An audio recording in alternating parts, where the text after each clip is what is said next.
peace. I realize the pursuit of peace is not as dramatic as the pursuit of war. And frequently... Yo, what's up guys? Ty Blue here, and welcome to Ty Trends. Today we have some pretty big stories to discuss, so let's go ahead and get into it. Okay, so this first one is pretty wild, and it's coming from a YouTuber known as Ask a Gangsta, who today came forward and said he was manipulated by a friend and viewer of his known as Brooklyn Bomber. Now, this pretty much all started when he tweeted out a twitlonger earlier detailing the situation in length, which was then followed up by a video on his YouTube channel called I've Been Manipulated, where he explained that about 2 years ago, he was having some financial issues after being hospitalized and having to quit his job, where he then gained support from his viewers via his Patreon. And one of those supporters being Brooklyn Bomber, who was sending him hundreds of dollars a month for about 10 months. And then recently, Brooklyn Bomber demanded that Ask a Gangsta pay him his money back, which he agreed to do, and they set up a payment plan. Then, as you can see in the DMs that Ask a Gangsta showed in his video, Brooklyn Bomber then changed his mind saying, "Hey man, between you and me, don't worry about paying me back, bro. It's okay for real." But now it looks like Brooklyn Bomber has changed his mind yet again and feels as if he's been scammed. He posted this tweet earlier saying, "I like the way Ask a Gangsta plays a little bitch victim and exposes me. Guess what? I have more proof of your dirty shit than you do, scumbag." So basically, Ask a Gangsta feels like he's done nothing wrong. He offered to pay the money back, to which Brooklyn Bomber apparently refused. However, Brooklyn Bomber still feels as if he was used and scammed by Ask a Gangsta. Look, obviously this entire situation is pretty complex and confusing, and I'm pretty sure there are probably details that we're missing because the whole back and forth thing just doesn't make any sense. But it does come down to the fact that these were donations, and you should obviously never give money away if you can't afford to. But yeah, I don't know. Let me know what you guys think. Okay, now moving on, we've got another crazy ass Pokemon Go story. As some of you may have already seen, there have been a lot of different stories circulating lately about people getting like robbed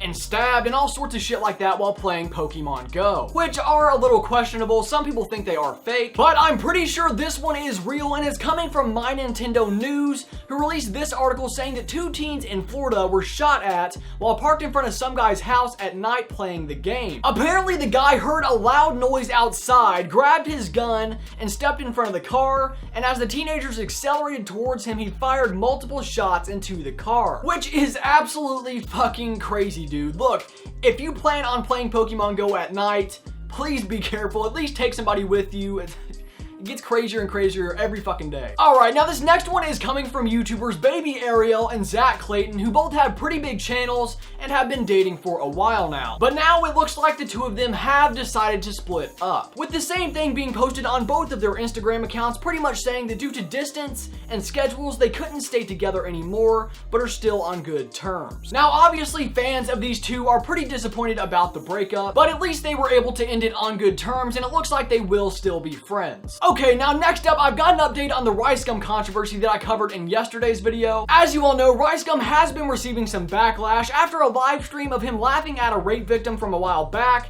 was brought up by Onision. And not too long after my video went up, he posted this tweet saying, "Hey, I've been getting a ton of hate. Please hear me out. Sorry to anyone I let down. This will never happen again." Along with a video where he not only apologized to his fans and actually called the girl from the live stream and apologized to her as well. And it looks like most people are pretty happy with Rice Gum's apology. Some people even think it wasn't even necessary, but I will have it down in the description below if you want to check out the video. Okay, and lastly today, again, I am going to end this video with some positive news, and it's actually coming from FouseyTube. Today, Yusuf uploaded a video visiting a huge fan of his, who happens to be a young boy who has also been battling cancer. And he also included the family's GoFundMe link in his description to support the child and his family, also saying that all revenue generated from the video will be donated. He then tweeted out this saying, "The internet can be so filthy. I'm done fighting with anyone in my mentions and any other YouTuber. The only fight now is with Ephraim's cancer." Now, regardless of your personal feelings towards FouseyTube, I feel like